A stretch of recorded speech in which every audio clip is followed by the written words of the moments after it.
So quickly we will revise what we saw in adaptability.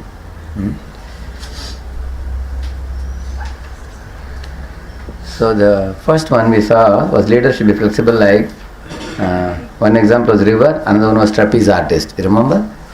Adjust to different personalities and situations he may face in reaching the goal. And the second one is a trapeze artist who can change from one rod to next when new ways have to be adopted. So two different things. The beginning of the name of the slideshow is part 2. It's not there? Combined with adapting. No, it's not there. So adjusting to one is adjusting to different personalities.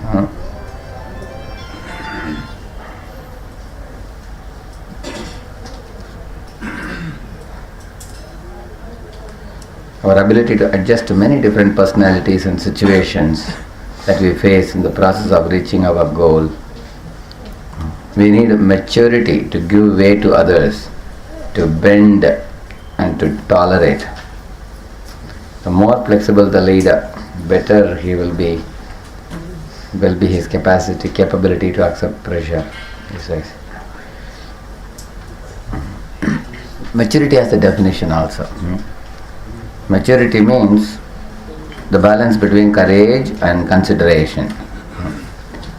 So courage means to boldly present one's opinions. Consideration means to be willing to sensitively listen to others, what others want to say.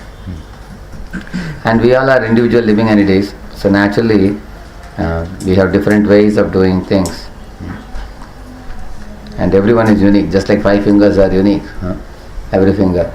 So when you form a team, in a team everybody wants to give new idea. Maybe we could try like this, try like that. So if you are very courageous, you will be convinced only about my idea is the best idea, and the consideration is 0. Or if somebody is very sensitive, they hear everybody, but they don't present their own opinion. Like when I attended leadership seminar, they gave me about 8 big devotees from different temples. So they all had come together. Like one of my team members was Bhakti Vinod Prabhu. That kind of people. And they told me that I have to come up with a project. They gave some project for us to do. So as soon as I began the meeting, everybody was shouting different ideas. And they were all big devotees. It was very difficult to, bind the ideas together. Nobody was willing to listen to others' ideas also. So first then I, bet on the table and told them, wait a minute first. First at least give everyone a chance to speak. We'll write it on the board. And then we will discuss which one of the ideas is good. So sometimes keeping control of a group is very difficult. When you become too considerate, then everybody wants to, speak up, and your tone will not be heard. Or sometimes you are too courageous. So courageous, nobody dares to open their mouth. They think Prabhuji has come, just whatever he says, I just accept. They'll be like that. Some leaders are like that. You just tell people, here is the idea, just take it and go. You all you need to do is to just execute it, that's all. There is no chance for any thought process. So that's why he's saying he needs the ability to adjust to many different personalities and situations that we may face in the process of reaching the goal. Like for example, there will be some personalities who are very respectful, polite, at the same time with many creative ideas. Like you are calling for a meeting, they will be highly positive, they are highly hopeful, very optimistic. Whatever be the topic, whether it be book distribution or preaching or holding a camp or getting the whole voice cleaned up neatly, maha cleaning, you want to do, or taking all the inmates for Harinam Sankirtan or whatever. Whatever you may want, the leader wants to accomplish, when you speak it, there are some people who are highly optimistic. And as soon as you tell the idea, Hari Bol, they will say. Yes, Prabhuji, we will do it. They are very cooperative. And actually you will like them very much. Because they align with you. But there are going to be some fellows who will be always throwing cold water in your enthusiasm. You know, you tell them, now, Prabhu, this year anyway we have final year and working devotees. We have about 4 devotees with us. At least Krishna has given us 4 devotees to do some preaching, because the boiling milk idea is there. So although the life is going to be busy in boiling milk, but I think these 4 devotees, if we all work hard, at least we can try to get about 20-25 boys for DYS. Then immediately he will throw cold water in your enthusiasm. He will say, Prabhuji, it will not work, Prabhu. What you do with 4 fellows? And the 4 fellows are also very tired when they come from company. They lose all their energy. When they come back, they are like a balloon without air. When they come back, they just want to wash clothes and take prasad and go to rest. Now, I don't think, Prabhuji, this year we are going to preach. God knows why this boiling milk idea and all has come.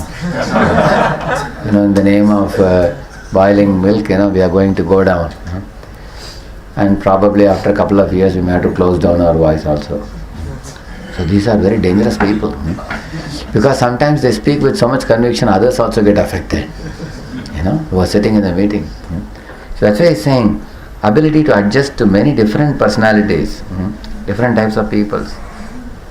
So what will you do? You should immediately offset the negativity. And any negative speaking person should not be entertained for a long time. See, sometimes a person may not be negative, but he may not be pessimistic, but he may be realistic also. See, realistic people are the best people. See, realistic people give, they have some fear. But their fears are not unreasonable. There is some element of truth in their fears. So you can pay some audience to them, realistic people. So there are 3 types of people: pessimistic, realistic, optimistic. So the optimist sometimes, he is very good dreamer. He may sometimes be highly optimistic for, like one boy was telling, when they were about to begin preaching in a college, he said, so the leader was telling, let's take a Harinam into the, in front of the college hostel. We 5-6 of us Hare Krishna devotees with dhoti, kurta, mridang, kartal. We will expand Chaitanya Mahaprabhu's movement, Pitte Pitte, Achi Adi, college and hostel. We will do that. And one boy in the team was telling, Hari Bol, let us expand Mahaprabhu's mercy.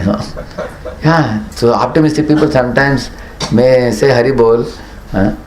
They will be aligning with your ideas, but they may not be realistic. One another boy may say, Prabhu, wait a minute. But Prabhuji, we have heard that you should not do these things. Otherwise, you will not get long enduring success. You may do Harinam and get a couple of boys and come. That will be the end of your preaching. Better we go step by step. I heard that we have to go room to room and identify interested boys. Before doing the Harinam, better take advice of seniors. So what type of person is this? Realistic person, yeah. And what is pessimistic person?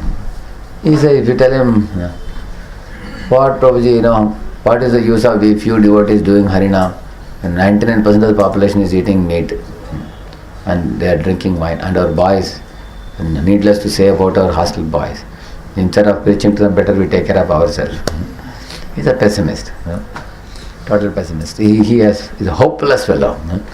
So once somebody has a high negative personality, and he never gives any good ideas for developing the voice,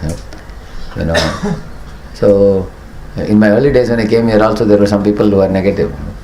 They were saying, Prabhuji, Sunday feast 25 people are coming, and in the temple ashram also there are, there were about 12 devotees, out of which 5 were sent out. Only 7-8 are there. What will we do here? Better we go back to Bombay. Because actually generally people have different types of scripts in their mind. Some people are highly negative.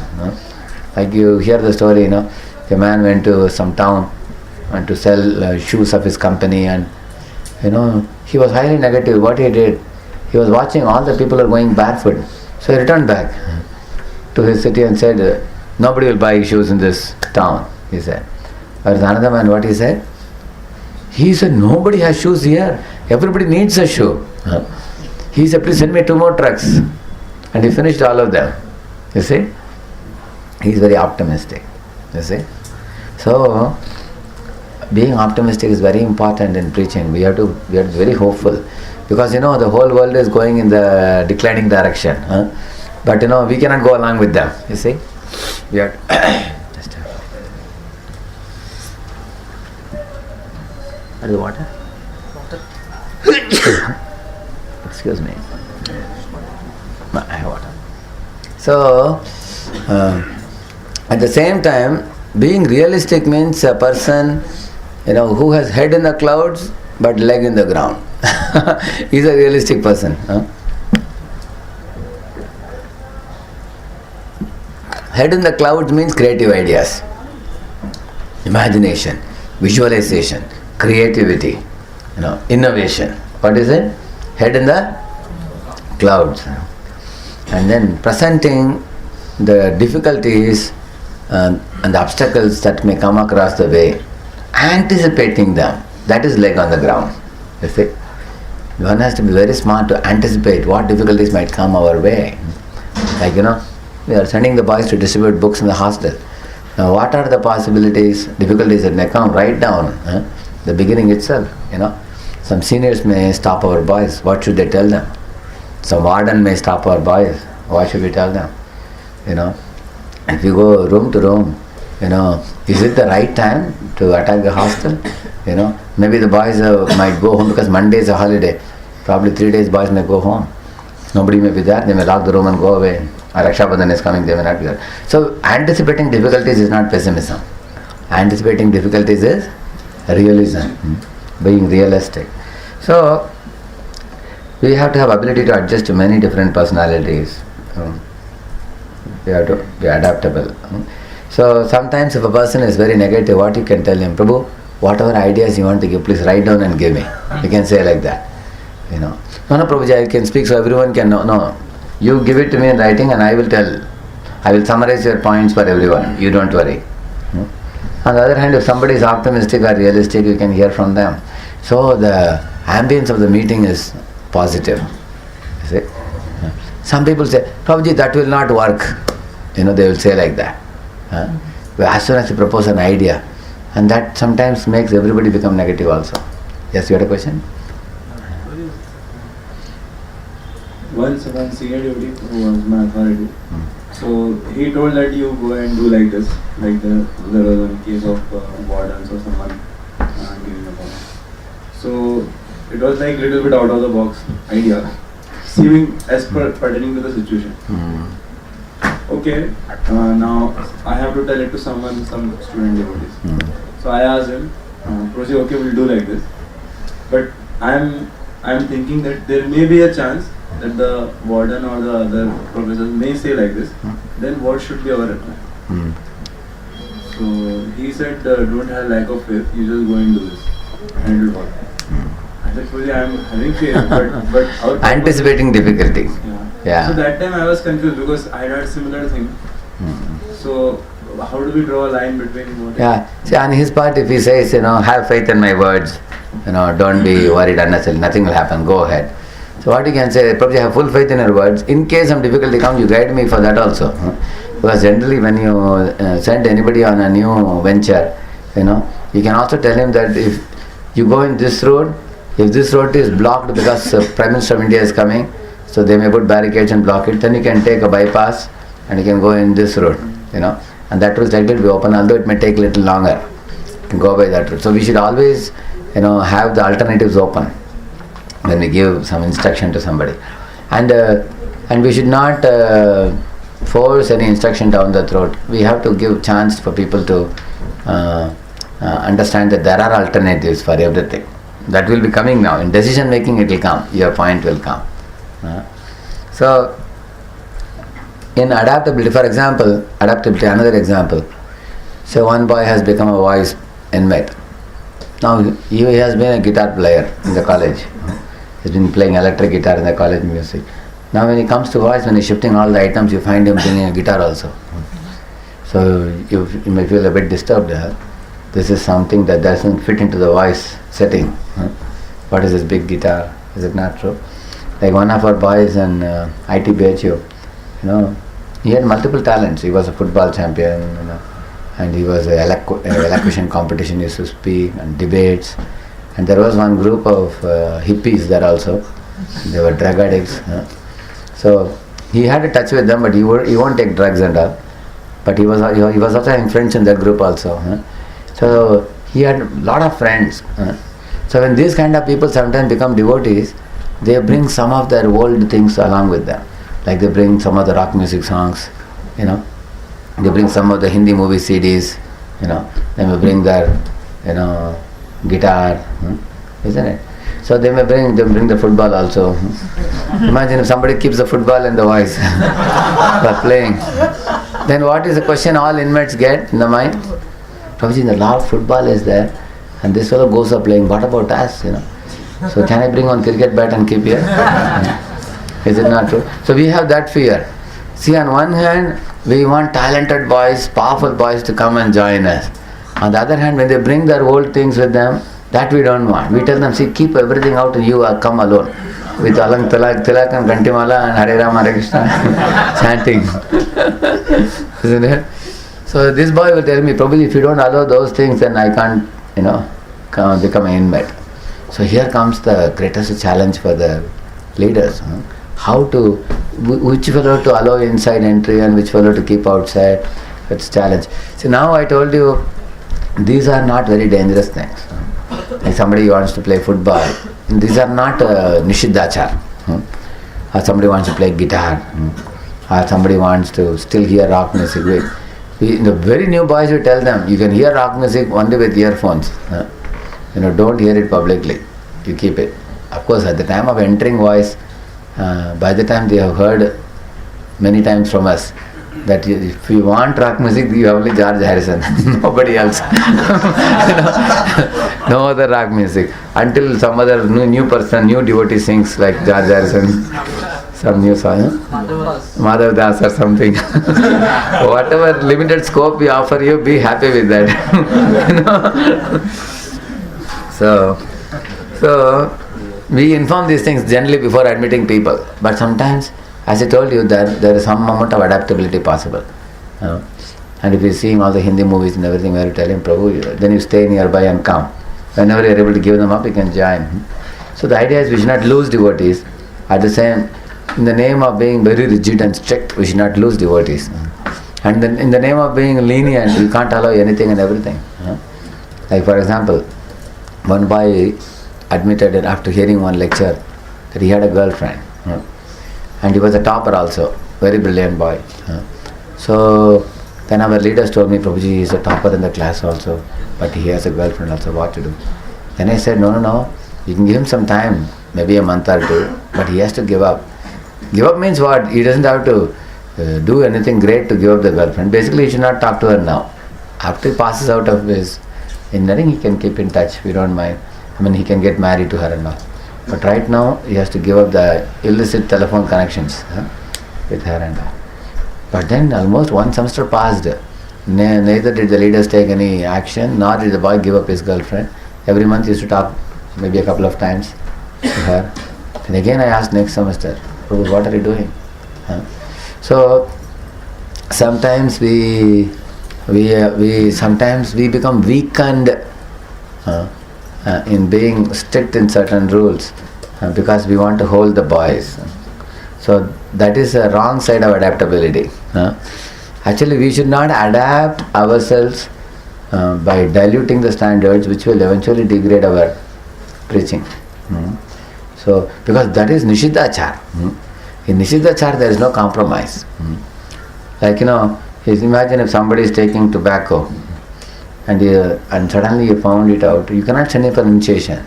Like somebody was saying, Prabhuji is an old man, he's 65, 70 years old, lifelong he has been taking tobacco. But he's a very, very wonderful devotee, we can send him for initiation. Can we send? No. It's not that just because you are old you cannot give up tobacco. Actually, the four regular principles are possible for everybody to follow. So there you cannot be flexible. Otherwise, in the name of being flexible, we will be diluting. Like, one devotee wanted to take yatra of many congregation people. So when they went for yatra, these fellows, they got down in different bus stops and they were drinking chai. And they were eating in motels. Motel? Yeah, like dabas. But they are wearing tilak. They are carrying bead bag also. So what is likely to happen? ISKCON's good name will be spoiled. People will say that these people talk big things, but they don't follow, they will say.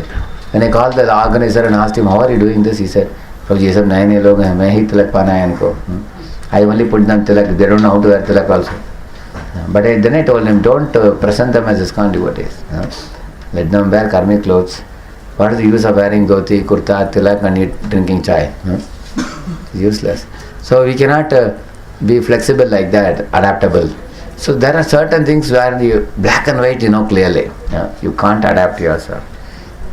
So, but as I told you, if someone's idea is realistic, then we can give a benefit of doubt and be ready to adjust to different type of personalities. But one thing is, our maturity level should be so high. We should not reject others' ideas immediately on the face. Like somebody gives some idea which they are convinced about. You can't call it a stupid idea. You can't call them an idiot. We have to hear. That's a sign of a leader. We have to hear, and we have to. Sometimes, when you take your notebook and pen and you note down, then they will think that you are taking them seriously. Although you may not implement their idea, but you have heard them. Like one man was talking to me for a long time. I was trying to explain to him, he was not willing to listen. Then I took a paper and pen and told him, let me note down what you said just now. I'll think about it. Then he became calm. Okay, at least you have taken me seriously. Is it not true? Yeah. He needs, not only different personalities, and situations also, he says. You have to be able to adjust to many different situations. What is the meaning of situation? Sometimes you made a whole forecasting plan on how things are going to go, but then the whole scenario toppled and changed. Can somebody give an example? You planned out something to be done with certain expectation, but suddenly the situation has changed. Yeah? Take the mic.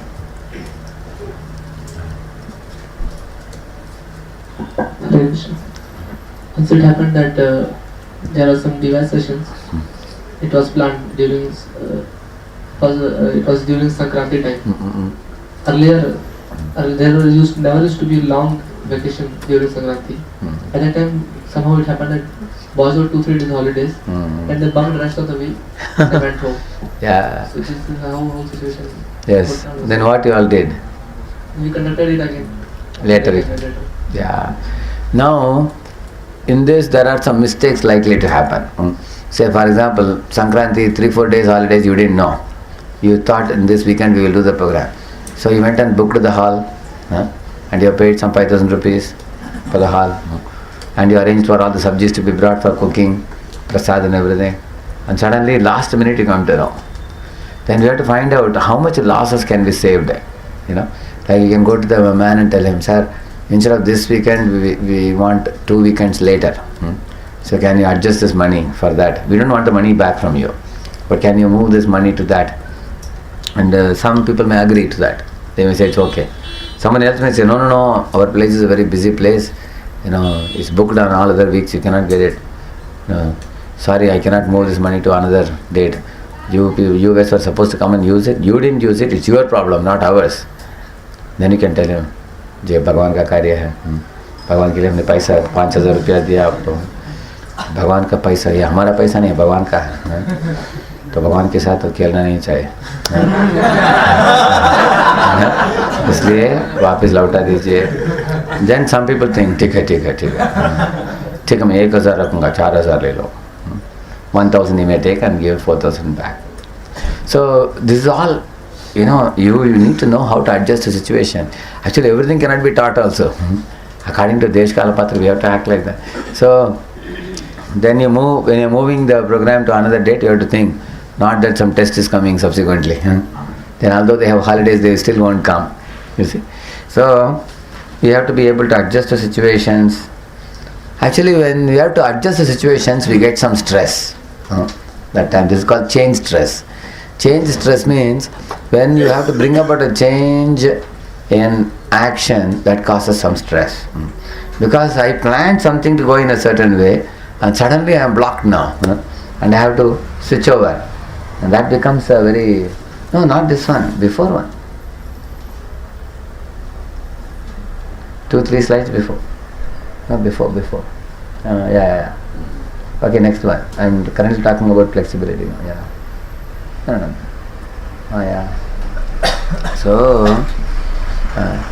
yes, we have to. Different situations may come like that.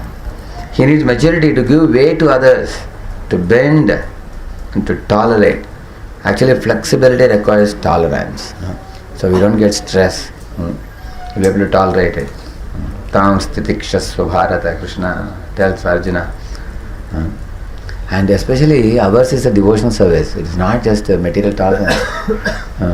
By learning to tolerate different personalities and different situations, Krishna says, Sa amritatvaya kalpade. You will attain the spiritual world. If you learn tolerance in Krishna consciousness, then you will go back to Godhead, Krishna says. So, the more the flexible the leader, the better will be his capability to accept pressure, he is saying. Yeah. Some leaders will break down. As soon as they see too many changes, they cannot take it. They break down.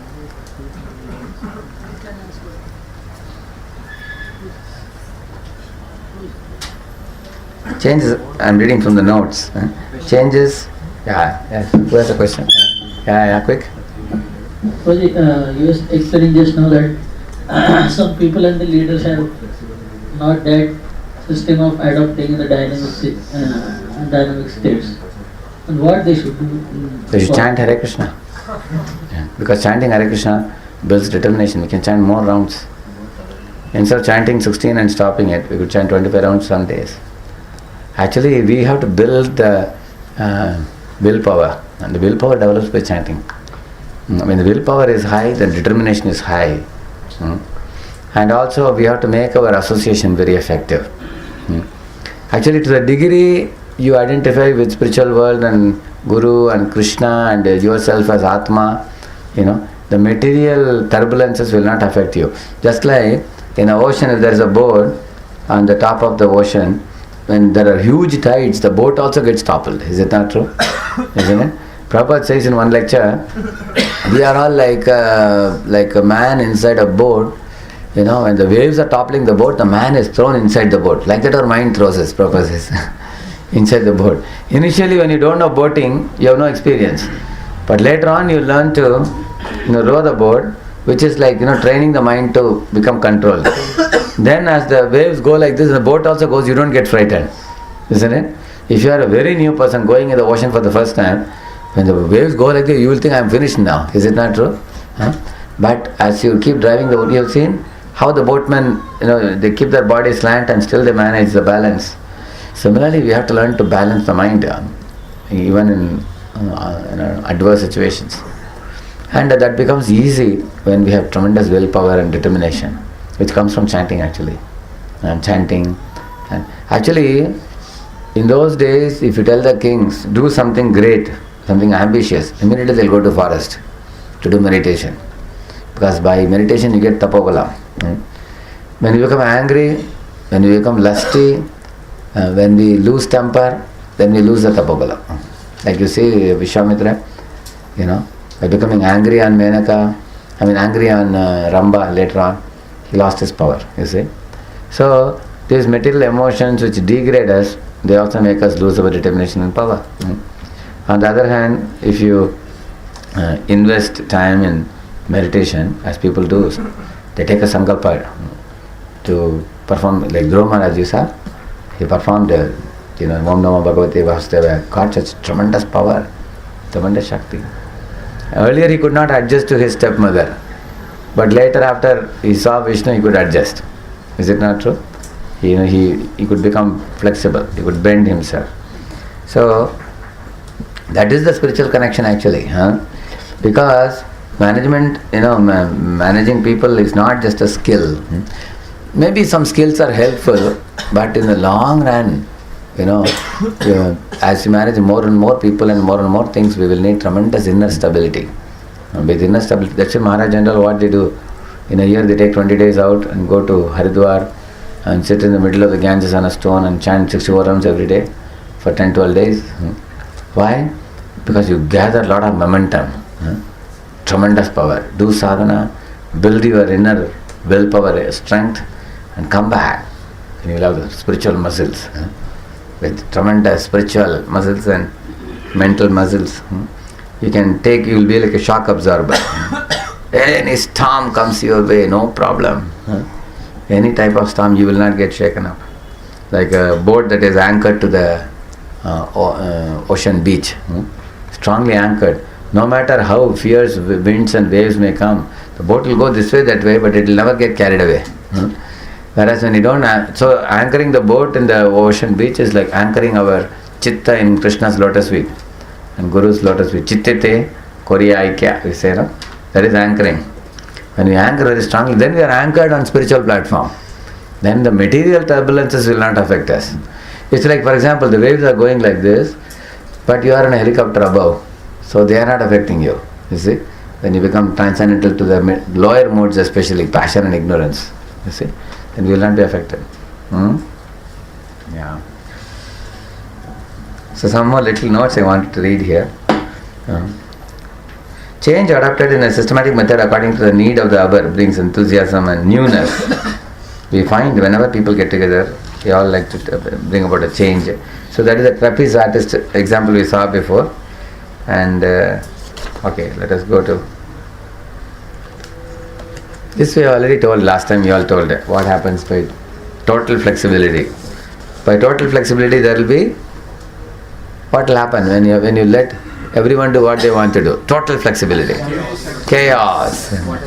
You will become a popular leader actually. When you allow everyone to do, anybody can get up anytime, sleep anytime, you don't have to do cleanliness. You can come without taking bath also. If you like, you may chant. And you can sleep as long as you want. They will say, he's such a wonderful leader, Prabhu. He doesn't interfere with our ego at all, Prabhu. Very nice, Prabhuji. But the only problem is, you just wait and watch. The whole thing will go down. Standard. It will no more be a spiritual place anymore. So we are an organization with a mission. Mission means we want to fulfill the dream of Prabhupada. So Prabhupada wanted devotees to, like Prabhupada went to Hawaii. Prabhupada gave very strong lectures there. He said, in one of the talks he said, how some devotees have left the temple because they fell prey to 4 regulative principles. They broke it. And they left the temple and went away. Why? Because they don't know tapasya. Prabhupada said, tapasya means what? Prabhupada said, tapasya, austerity means one should think, I have been in this cat's bodies, dogs' bodies, cockroaches' bodies, different animals' bodies and plants' bodies, and I have been eating, sleeping, mating, defending, doing the same old thing. Now that I have got a human body, why should I repeat them again? I have the ability to control my senses and mind. I have given a word to my Guru in front of Agni, in front of Devatas, in front of Vaishnavas, in front of the deities of Radha Krishna. So let me keep this vow strictly. This is, Prabhupada said, this is austerity, tapasya. Tapasya means to not do the wrong thing and by learning to control one's mind and senses. And then Prabhupada said, if you do tapasya, you will become sober. Sober means dhira. Dhirastatrana mushyati. We say, dhira is not agitated. So Prabhupada spoke very strongly. He said, you have to become dhira. You can't be a mudha. Mudha is a fool. So, Prabhupada spoke. Why did I give that example of Prabhupada speaking in Hawaii?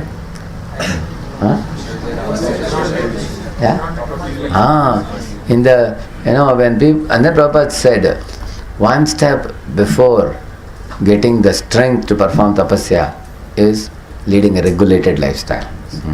Regulated eating, regulated sleeping, regulated acceptance of permissible sense gratification. That is one step prior to gaining the strength to perform tapasya. Now I'll ask you a question. Ekadashi day comes, say the day before you plan, I will chant 32 rounds tomorrow. But on the day of Ekadashi, can you see the mind is losing the strength? After 16 rounds, you are thinking, really, should I do 32? I have so many things to do. I have to reply mails, I have to do this, I have to do that. So we are very weak. In Kali Yuga, we are very weak. So then how can we gain the ability to at least get that drive to chant extra rounds on Ekadashi day if you want to do? Yeah, that's what Prabhupada said, regulate your life. If you keep a regulated lifestyle always, gradually that desire to perform tapasya will come. Then we can perform tapasya. And by performing tapasya, we develop willpower, determination, everything. Actually, these things are subtle muscles, spiritual muscles, subtle muscles we said. After developing which, these qualities will become very easy. By maturity. Maturity means balance between courage and consideration.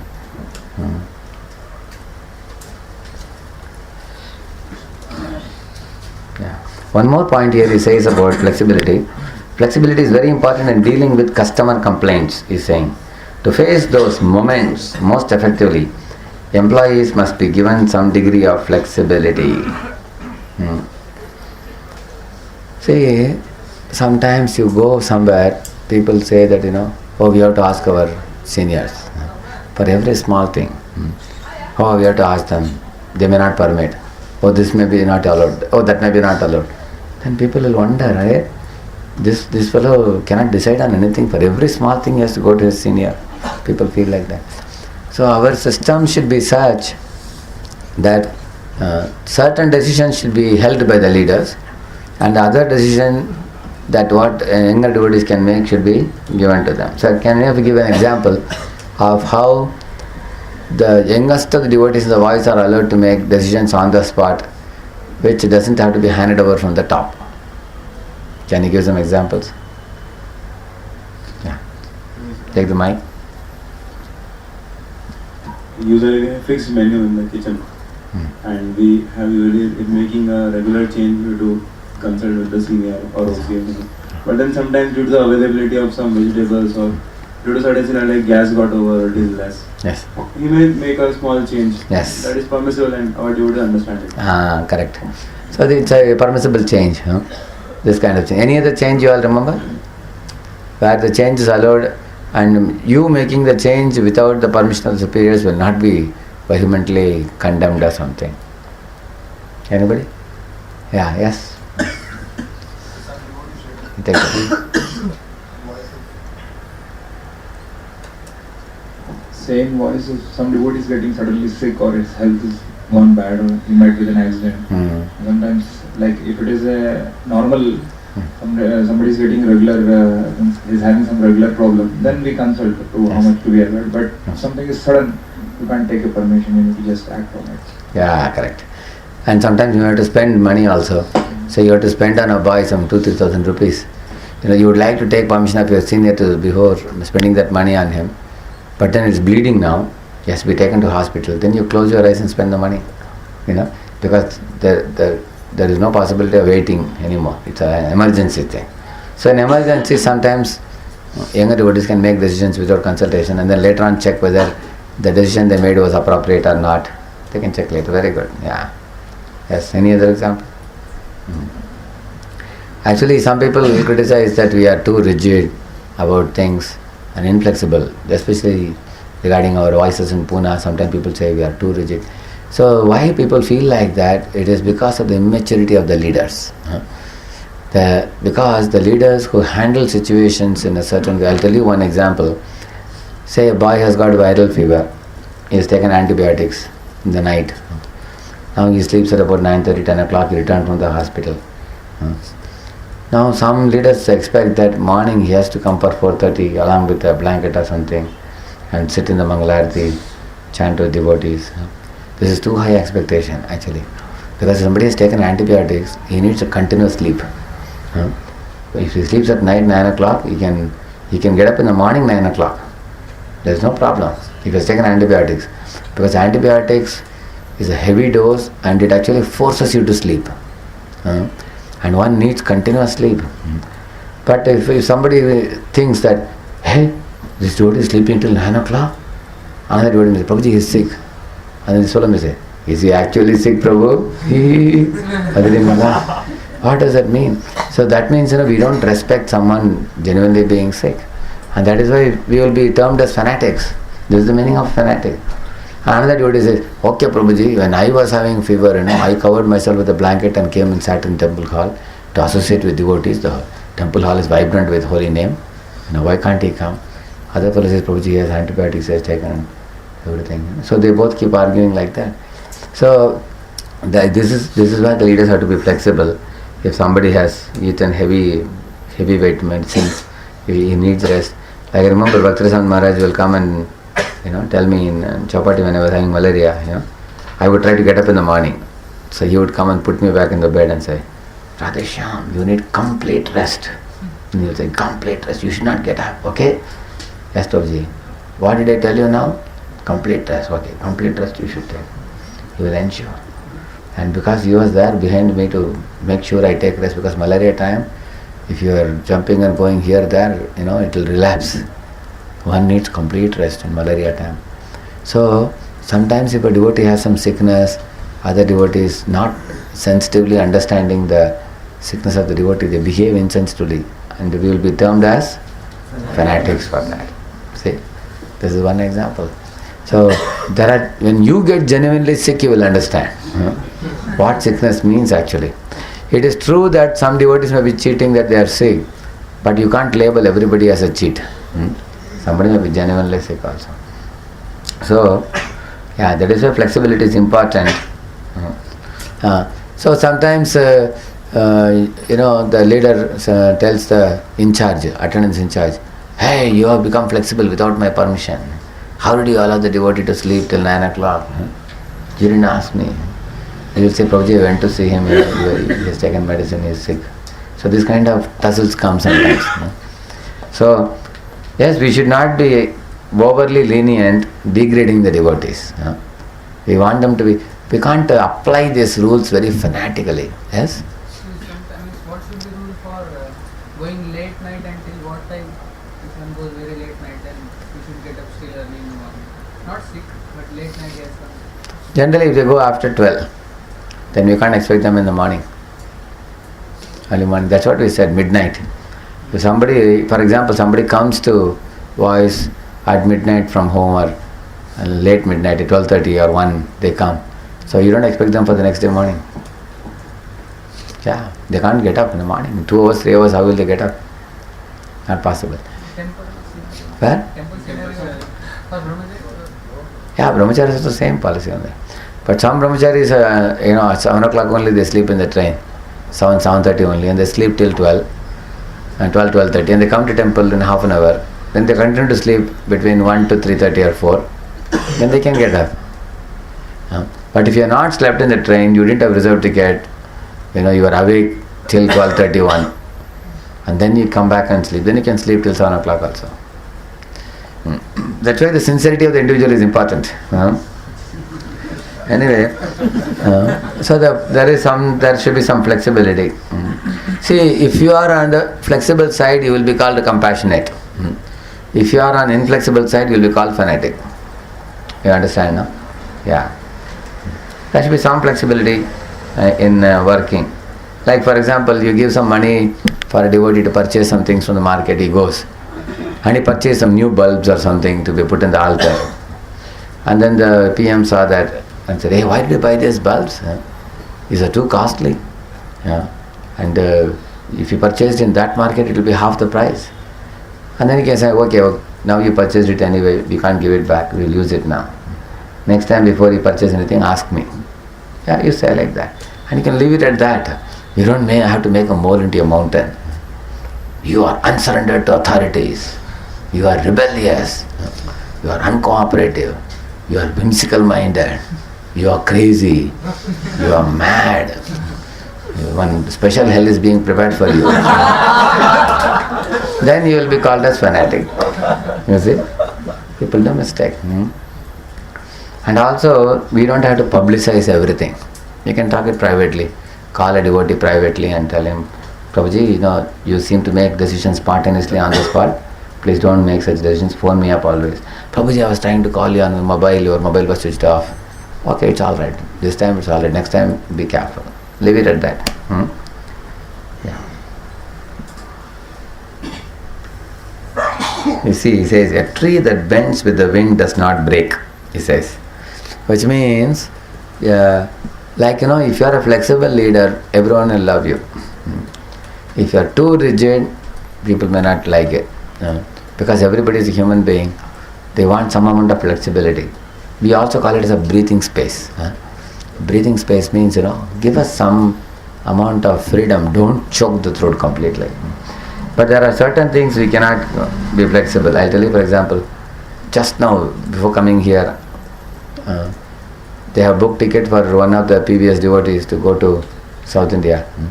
And PBS is having a camp tomorrow, 1-day camp. So they told me, Prabhuji, we already booked the ticket for him, he has to go. So I said, how can he go? He has a camp tomorrow. No, we have booked Tatkal ticket, he only has to go, nobody else can go. It's 800 rupees, they have spent already.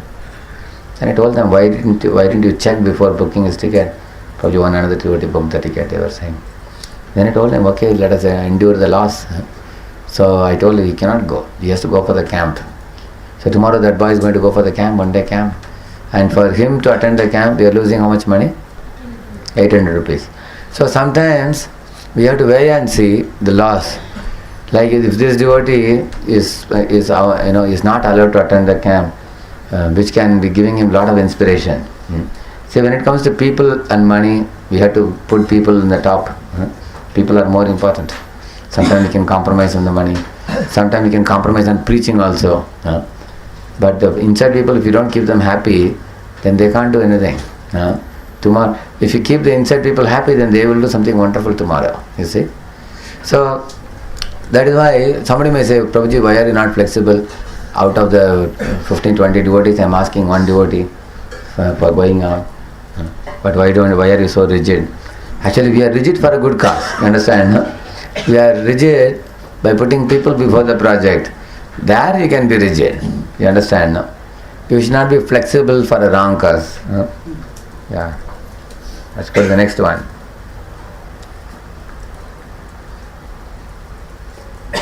Yeah, discrimination. Where is adaptability? It's not there.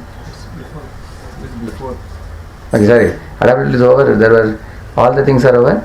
Okay. Correct. Adaptability is fully over. Yeah. Discrimination. Yeah. Okay. Can a leader make mistakes?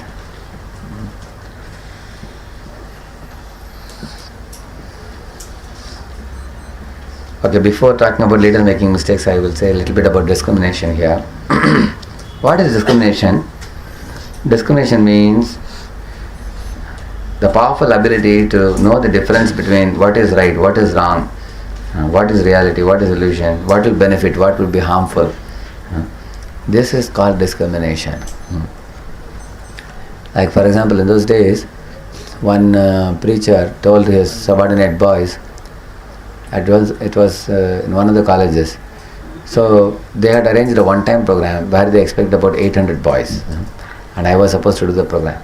So this preacher was sending our devotees out, and he told them, you can come up to 11 o'clock back. And then they said, Prabhuji, if you come back at 11 o'clock, then morning how will we get up? No, morning you can get up 1 hour late. Like that is made. And then the whole week they distributed, and 800 tickets they distributed. And they came and gave me the good news. Rajsham Prabhu, we are ecstatic to tell you that 800 boys are going to come. I was also ecstatic.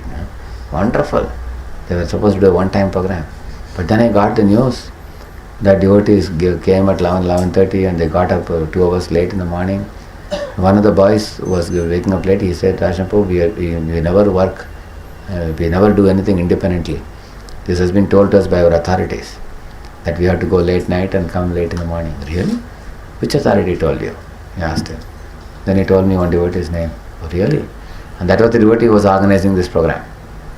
I called the devotee and said, I cannot give this program and nobody else will give this program. You have to cancel this. I told him. He was shocked. Prabhuji, college has given us permission with so much difficulty. Now they will be angry on us if we stop it. Why? What is the reason? Then I explained to him. How can you kill the devotees? Huh? You are making them come late night and get up late in the morning. In this way, spiritually, they will bloop. Huh? You are making them bloop. So I don't want any big preaching at the cost of the existing devotees. I said. He said, okay, Prabhuji, this is a mistake. Now I say sorry to you now. But let us go on with the program, he said. You will not understand the weight of my statement unless I cancel this program. I told him, you are just saying, nodding the head. I said, you will lifelong, you will not forget this. So we cancelled the program. College was very angry with us. I said, let them be angry. They will not know the reason why we cancelled it. But you and I know. You will never commit this mistake in your life. You see? I was very strict about it. And although we had already distributed 800 leaflets, you see, we didn't do the program. Now this is known to many devotees in Pune. Afterwards, I called for a meeting and told everybody about this. So they will also learn the lesson, understand the weight of the matter. You see? So, why I am telling you, we should know to discriminate between what will benefit and what will harm. So what was that devotee thinking? He thought this will benefit because we are going to do some big preaching. But I could clearly see the harm. The harm is that it's like a penny wise, pound foolish. You can do some big program now at the cost of the devotees. And not only that, the most important thing is, what did the boys tell me? We are doing under authorities. You see? This is why Prabhupada condemns in the 5th canto. There was one king called Konka Venka, So these kings, they deviated from Rishabhadev. And then subsequently this Jainism came and so many deviant things were introduced. When Indra was also introducing many deviant sects, Brahma came and stopped Prithu Maharaj and told him that the deviation should be at once stopped, he said.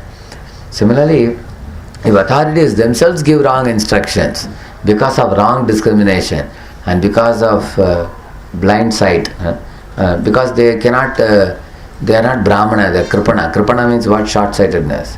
Brahmana means you can see the long-term results you can see. Sometimes you see only the short-term results. Quick, let's call it prayers, no?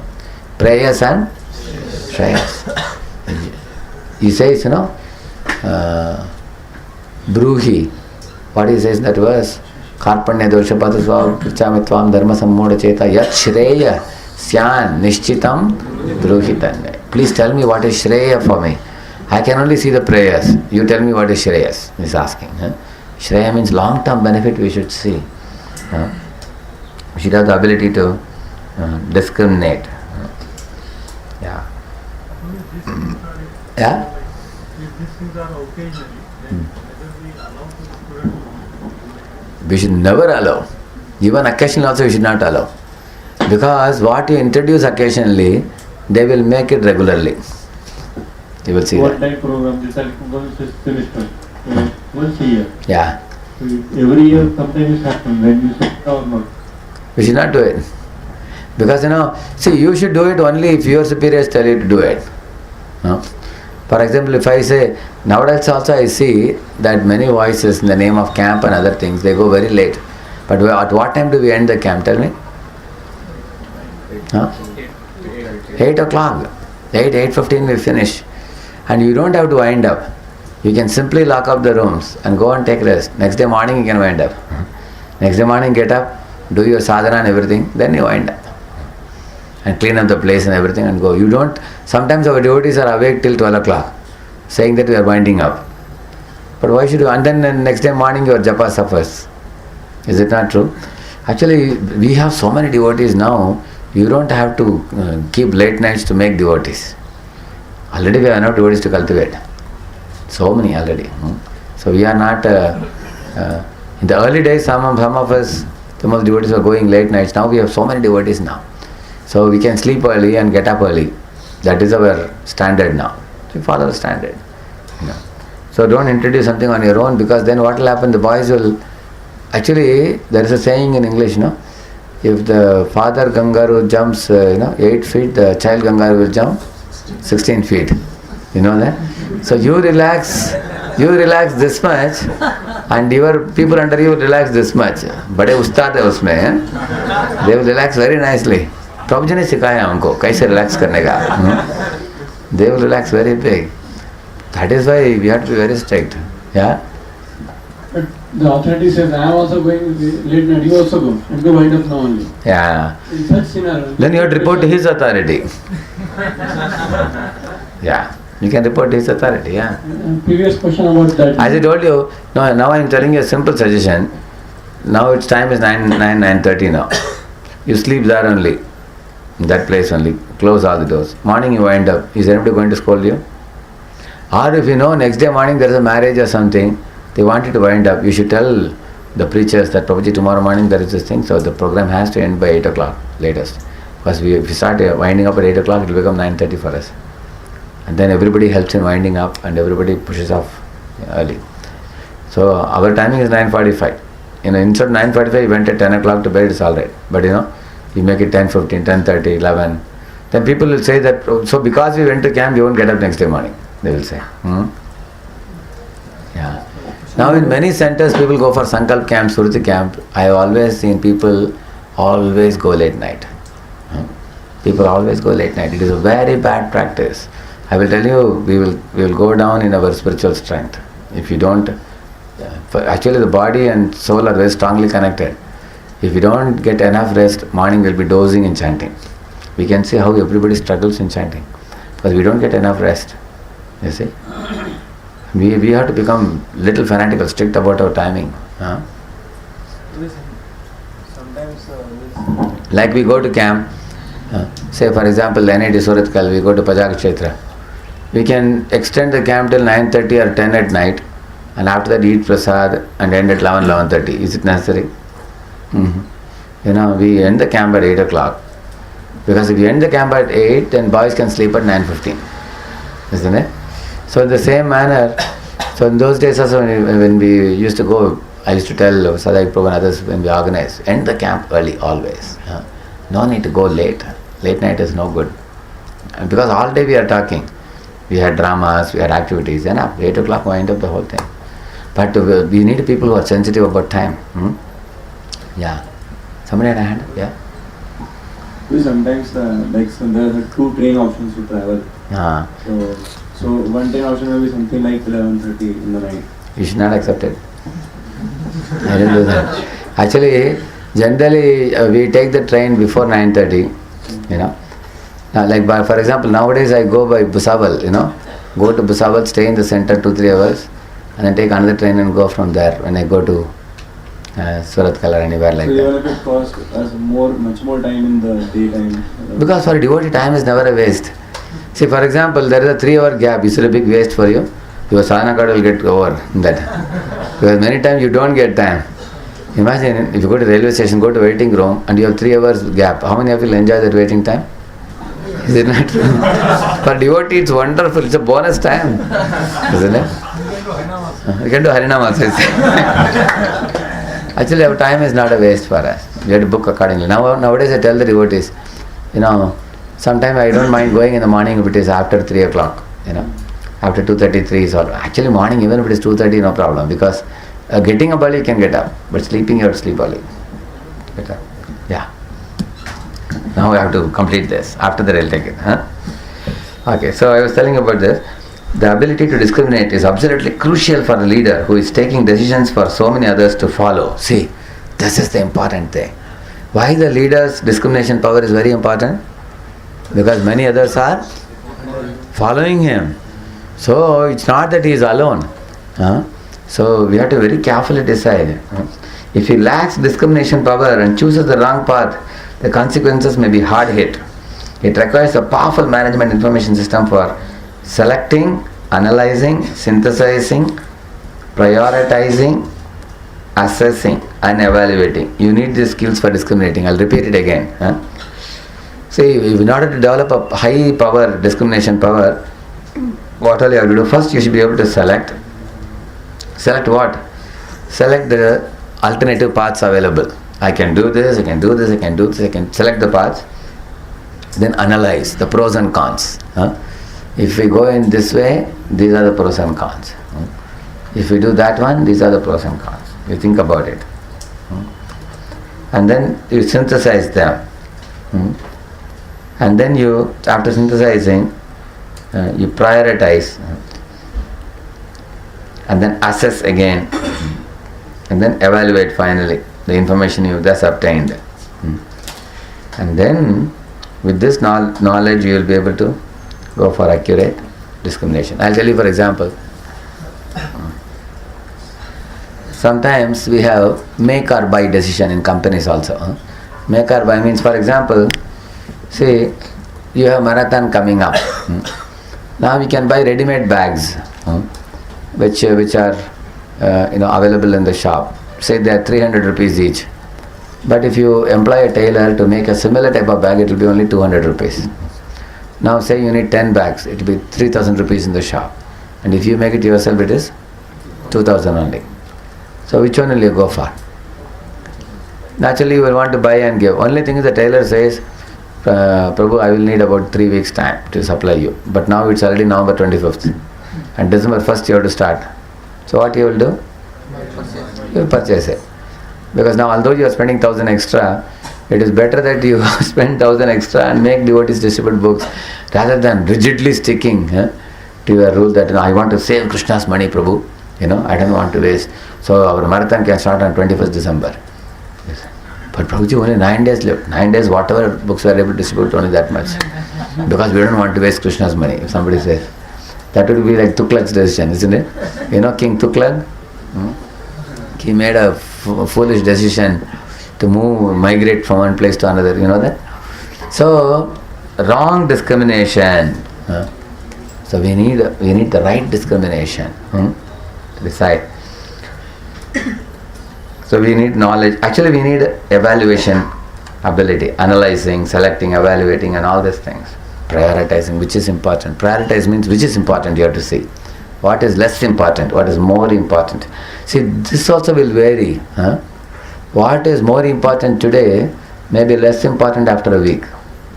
Can you give an example for that? Say, for example, there is a GBC meeting in Bombay. So we booked tickets for the devotees. So we have booked devotees to go to Bombay. Due to some reason, because of the rains or something, the trains have stopped. So we booked practically around 20-25 tickets for devotees to go and render service in Juhu. Now they say that the train will be moving 6 hours late or 8 hours late. You can go. The only thing is they have told you, GBs are already coming, you have to be there tomorrow morning at this time or whatever. Tonight you have to be there. Tonight you have to be there to receive the GBCs at about 7 o'clock. As per the train timing, you were supposed to reach at 7 there. But now the train is 6 hours late. So big money will be lost. Is it not true? If you cancel those tickets, so you get only half the money. Imagine, for example, 20 people get ticket, each about 200 rupees. How much it comes to? 4,000 rupees. You get only 2,000 back. So you can do two things. One is you wait for the 6 hours. The train takes you there and you reach tomorrow early morning, and you can give excuse to them. Prabhu, you can, if you want, you can call up and check the railway station. The train was late, due to heavy rains and all. So our being late is justified, and this is the reason we are late. Another thing you can do is cancel the ticket and go by bus in another route and reach there in time. Now when you discriminate, you have to weigh the two. You have to call up Juhu and ask them, Prabhu, we have two choices. We can come by bus or we can come by late train. So which one you want us to do? In case we come late, tomorrow early morning we reach there, is it alright with you? If they say yes, then you can go by train. If they say no, Prabhu, we are depending on you. You people are supposed to come and receive. Somehow or other you have to reach here. Then we take a bus and go. You understand? So that is why I was telling you, you have to actually put all the alternatives on the table first. Analyze them individually. See the pros and cons. So what is the cons if you have to go by bus? Money. Yeah. What are the pros? You can reach in time, isn't it? Yeah. And what is the pros by waiting for the train? Money is saved, isn't it? What is the con? You are delayed. You may reach midnight, or you may reach 1 o'clock or 2 o'clock or whatever. So like that you put the pros and cons. Now these pros and cons are not alone enough. You have to call up and check with them. That will rule out everything else.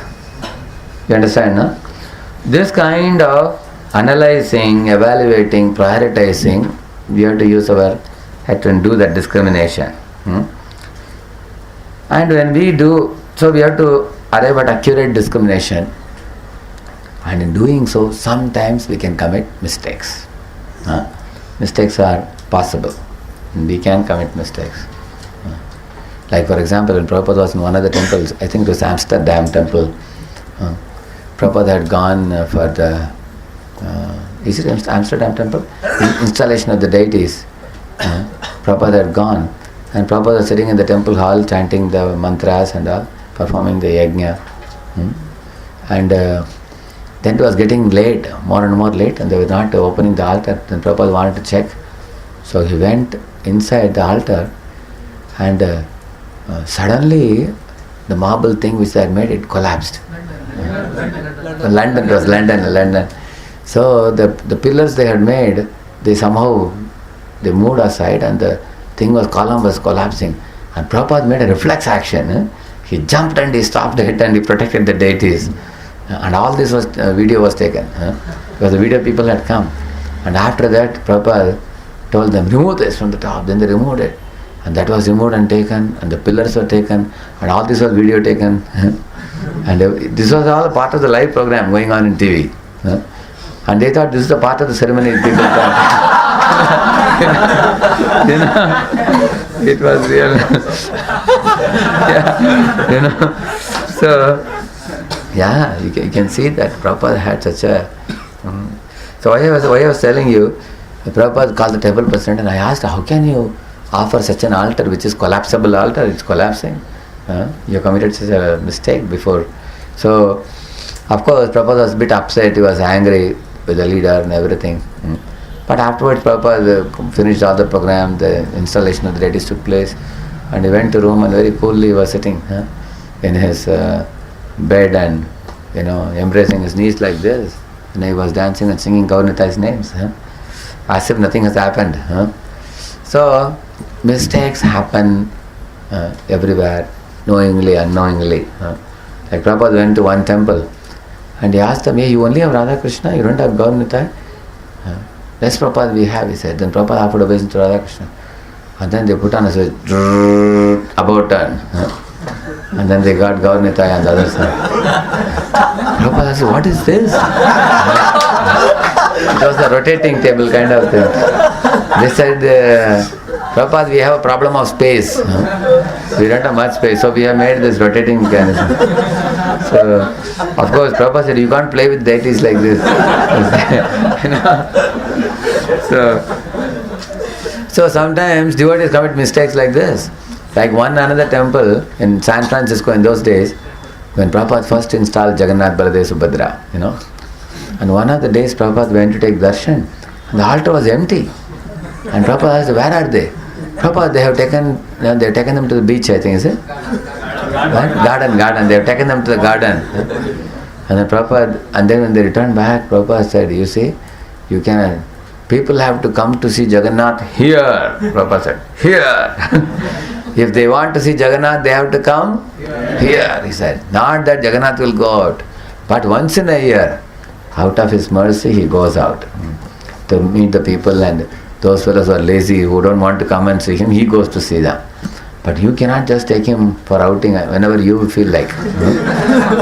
We feel like going out, you also come with us. You can't take like that.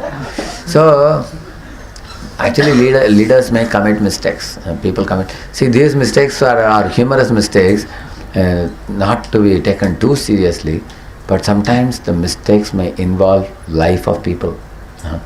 Like for example, ISKCON has lost many devotees because they slept late in the night and they drove a car in the morning, early morning, along with the bead bag in their hands. While driving they were chanting and the bead bag got stuck in the steering and the car went and hit a tree and they died. It has happened like that. There was one Prabhu who was distributing books, Russian devotee. He was going from Bangalore or somewhere. He was going in his bike or something. Because devotees don't sleep enough. They sleep late and get up early in the morning. Terrible motorbike accident, and he died on the street. So ISKCON has lost a lot of lives because actually it's the duty of the leaders to make sure that the devotees are well rested before they are told to drive. Ranaswami Maharaj was strongly telling Gausundar Prabhu.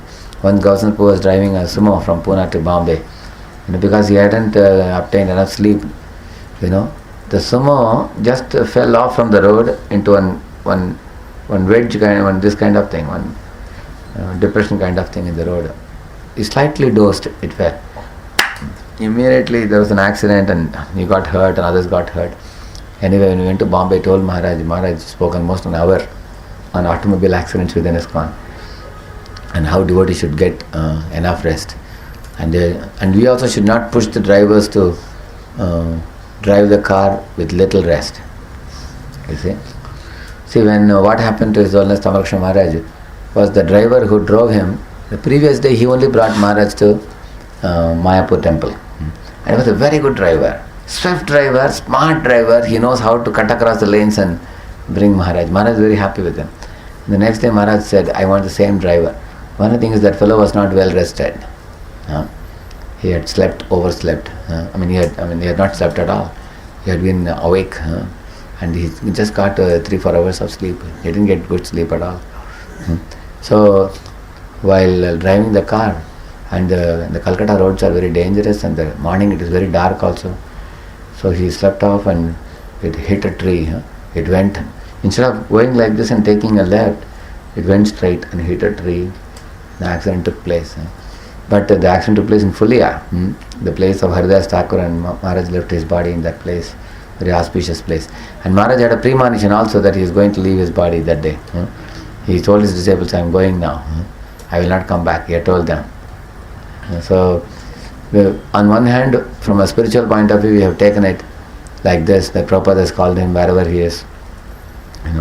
So, Maharaj is joining him in his mission. But on a practical level, we have to learn a lesson also. That we have to be very careful. And leaders are to be blamed if they are allowing devotees to drive. Careless drivers should not be allowed to drive. Some drivers don't have a balance of the handle. They should not be allowed to drive. So, I'm just telling you examples in ISKCON temples. Coming to voice scenario, in voice also mistakes happen, because of which a lot of money losses take place. Like a devotees, they keep the door open, laptops are stolen by somebody. Sometimes our boys are careless, so many mobiles are put for charging, and some thief comes and gets a big booty. 2 dozen mobiles he gets, puts in pocket and goes away. You see, in one place. And many times devotees are innocent and careless, you see. So much loss, laptops, mobiles, thievery. So this is one loss. And also, in one of our voices, the cook had an agreement with the sabji mandi seller. So they both were sharing the profit. Like for example, the sabji mandi fellow will bring sabji for 400 rupees and he will give a bill of 800 rupees. And then they both will share 200. Like this they were doing for years, and our voice lost something like 60,000-70,000 rupees at one time. You know that, over the years. Suddenly they were caught once by one of our smart devotees. That these fellows are cheating, were cooperatingly cheating. So they were caught. So we have to be very careful as leaders. We have to be watchful of accounts. We have to keep strict accounts of grocery. We have to keep strict accounts of camps. We spend big money many times. And devotees are very careful. Sometimes another thing, people keep money in the lockers here, there open because of carelessness, you see. So the money loss or the thievery and cheating and things getting lost, these are also mistakes that happen in our voices. We have to be careful about. And there are also many other mistakes can happen. See, if any mistakes are happening in the voice, ultimately it comes on the PM, leader, voice. Like for example, you give Tulsi Maharani a stool to stand upon, but the stool is having one broken leg. If the Tulsi falls on the ground and breaks, so then our carelessness is the cause of that, isn't it? Similarly, the prasadam offering, it should go in time. You should stay enough on the altar for some time, 10-15 minutes, and then you take it out. Not that you show kunja beer and take it away and run away. Please eat it quickly. We have to rush to college now. So these are mistakes actually. Somebody says, Prabhuji, what to do, Prabhuji? Every day it becomes late for the college. Okay, then you start cooking early. Don't cook late. So I told this to one of the voices. They immediately decided to do that. They would start the cooking half an hour early. So then he said, then the cook has to sleep early tonight and get up early also. Let him do that. Whole idea is the leader should be watchful. What are the mistakes happening? Some boy seeing internet surfing, dirty things in the voice. So the leader has to be very smart to identify who is doing what. He has to observe the people who is doing what. Then the things have to be rectified. Now, these are other people committing mistakes. Now the leader himself may make mistakes in the decisions that he makes. That's what was coming here. Can a leader make mistakes? So the leader should anticipate things that are yet to come and deflect the mistakes. Deflect means divert away the mistakes. So leader has to be smart. For example, as I told you, like in our temple we are little extra strict about avoiding opposite sex, is it not? But it is better to be on the safer side. There is a saying in English, it's better to be safe than sorry. Isn't it? So sometimes we may feel that we are too rigid about things, but sometimes it is better to be rigid. You keep the pen in your pocket. Sometimes when you take out the pen, you find the handle comes like this little bit, because of which it's not holding in the pocket properly. It will fall off. So what you do, gently you open from the top, you take it, and then you have to bring it to this level. Instead of that, you little bit do this way, little bit inside and like. And after doing like this, when you put it from the top, it will exactly come like this. It will fit like this. How many of you experience of this? Yeah. Similarly, when we are not following some principle properly, we are going like this, then what we have to become a little more fanatical only. Like this you become, and then it will become proper. You will see that. Like one devotee, he was getting up at 4:25 every day. And 5 minutes he will take a crow bath and come for Mangalarati. How can somebody get ready in 5 minutes? Some people do that. So he came to me, then he came to me, Rashapu, you have any suggestion for me? I said, get up at 3 o'clock. I said, 3 o'clock? He was about to faint. Prabhuji, I didn't hear you well. What is it? Is it, you said 4 o'clock or 3 o'clock? I said 3. Prabhuji, why so early, Prabhuji, such early night? Early morning.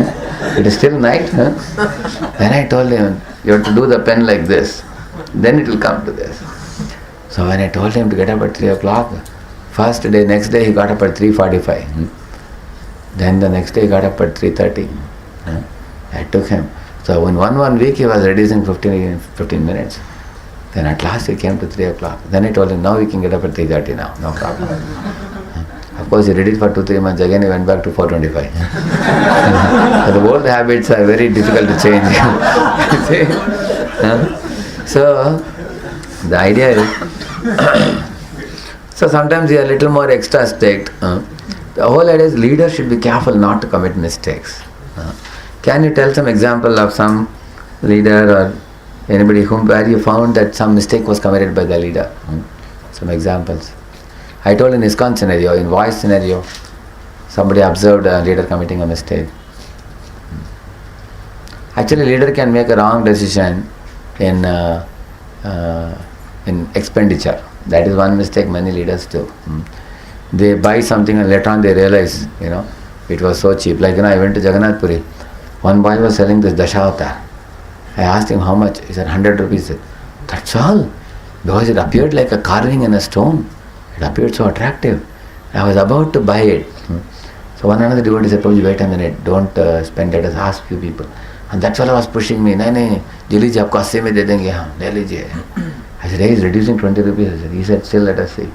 So we saw here and there, and as we proceeded, at last we got it for 10 rupees. We were shocked. Where is 100 rupees, where is 10 rupees? Because the material is a very cheap material, I heard. So sometimes we get cheated by spending a big money for a small thing. Like for example, sometimes the leader calls a carpenter, can you do this work? He says yes. He gives him 5,000 rupees and the carpenter absconds. Then all the boys in the voice would say, Prabhuji, what a foolish thing you did. 5,000 rupees you gave to a person and that fellow is absconded. What, Prabhuji, you should have some brain in your head. So some people may say that. So sometimes the leader may commit such mistakes. Or a leader may make wrong policies for preaching also. He may tell, let us all march into the hostel and distribute 800 books in this weekend. And then you march into the hostel, there's a big lock put up there. Because all the boys have gone home or something. So he makes wrong decisions. So when leader makes wrong decisions, the people in general become put off first. And how will they react will depend on how much sympathy they have for the leader. So here he says, when a leader makes, leader-subordinate relationship, when leader makes mistakes. See, regarding leader making mistakes, he says, great leaders do not worry about their mistakes, they learn from the mistakes. You can win tomorrow if you know why you lost today. You learn much more when you lose.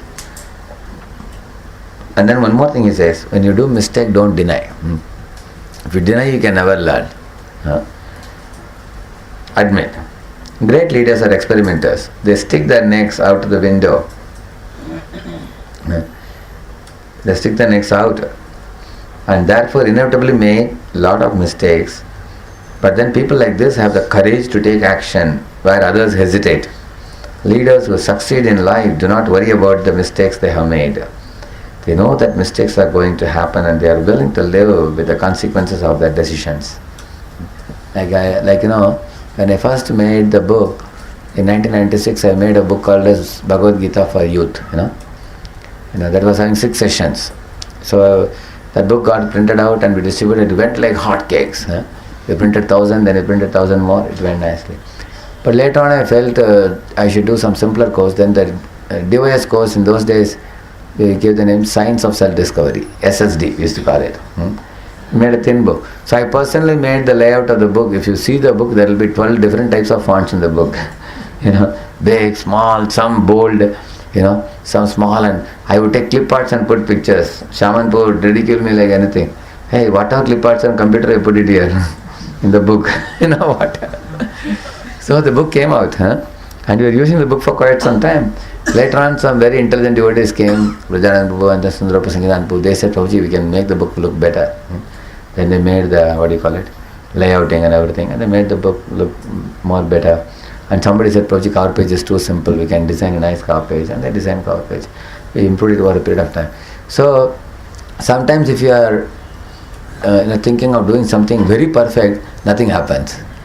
Better start with something. Shuru to karo, chalate raho.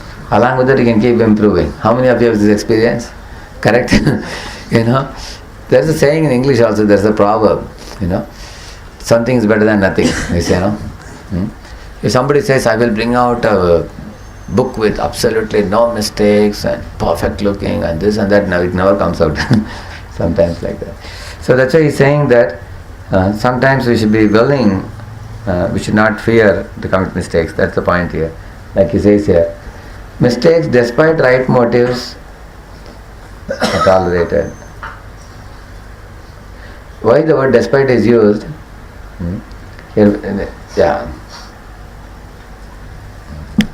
Mistakes are mistakes. But if the motives are right, they will be tolerated. But if the motives are wrong, that will not be tolerated. See here, when a leader makes a mistake but tries to cover it up, with lack of integrity, when done for selfish purposes, with no interest of dependence, then the dependents lose faith in the leader.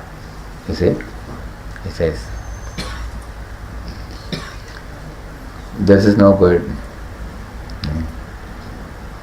So, sometimes when a leader commits a mistake, he tries to suppress it. It's like trying to suppress a watermelon into your 2 hands. Can you? It will become exposed. You cannot hide much.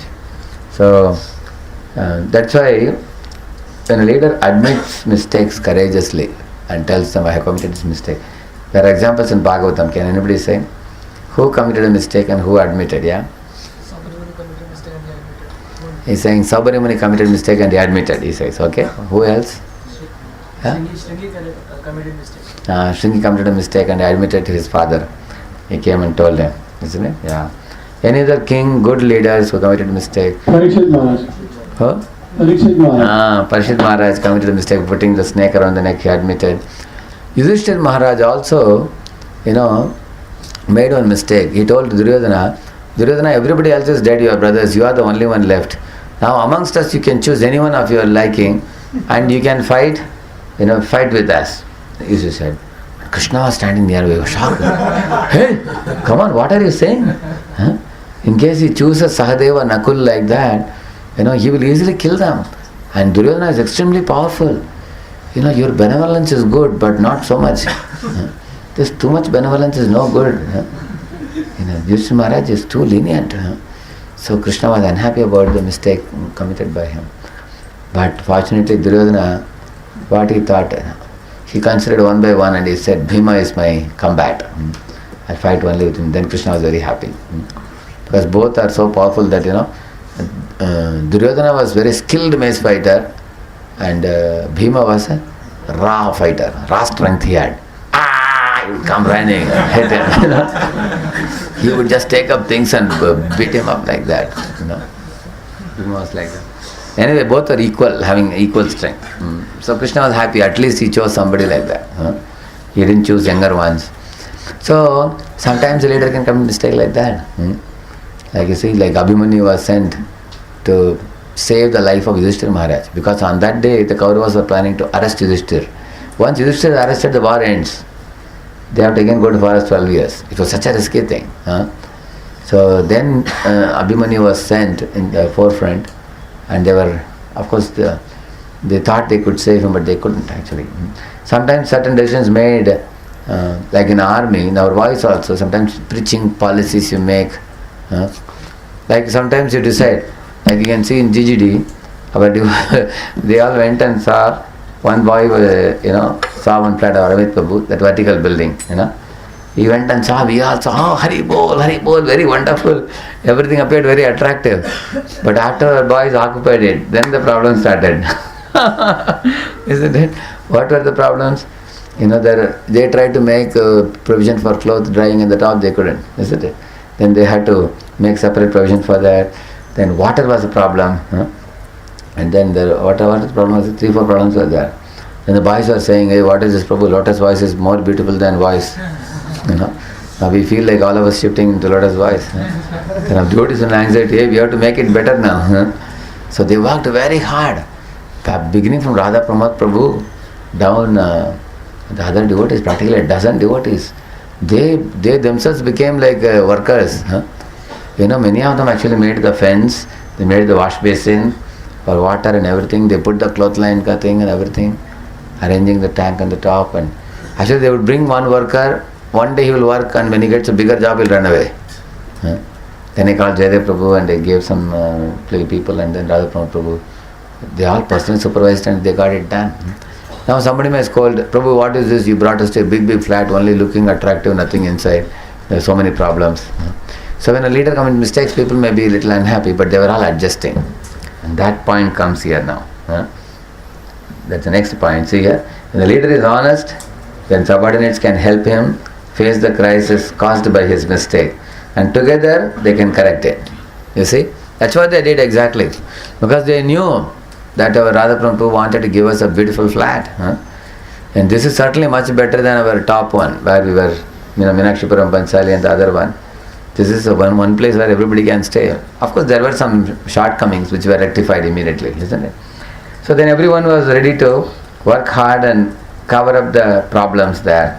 That's a beautiful example for this. When leader is honest. See, leader is honest means his intention is good. Although the action may be faulty, his intention is good. So his intention is good, then people appreciate it. But if a leader commits a solid mistake and he tries to cover it up, like for example, say there was one devotee in one of the voices, he was a preaching coordinator. So suddenly he accessed internet pornography, and the news came to us. I told that he has to get down from his position. He cannot hold the position, at least for 6 months or 1 year, No leader should stand in his position, especially if they do internet pornography and all. For some period of time, they should not hold the position, and they have to take off for some time. So that one of the devotees in one of the voices, he got very upset. He said, everyone is doing it nowadays, whole world is doing it. Am I the only one? It's a small mistake. Why we are taking it so seriously? This is not the right attitude, you see. Actually, this is a mistake, and so many people are below him as front lines and facilitators and all. So the first thing I told, your attitude itself is wrong. If you are told don't do this service, you should immediately accept. See, our Guru puts us in a senior position. If he tells us to be in a junior position, we should agree to be. We are only servants. Whatever service is given to us, we should do that. Like in a music director says, now you violin you play now. Now mridangam you play now. So my Guru says, now you play the role of preaching coordinator. So you play. Now you get down from the post. You get down. Whatever he says, you do it. So that's the first point here. You see, when a leader makes a mistake, but imagine this devotee was trying to cover up. What is the first thing people say when you ask them, did you do it? What they say? No. So why do they deny it? Can you say? There are many reasons why a leader may deny that he did a mistake. Yeah? Image problem, very true.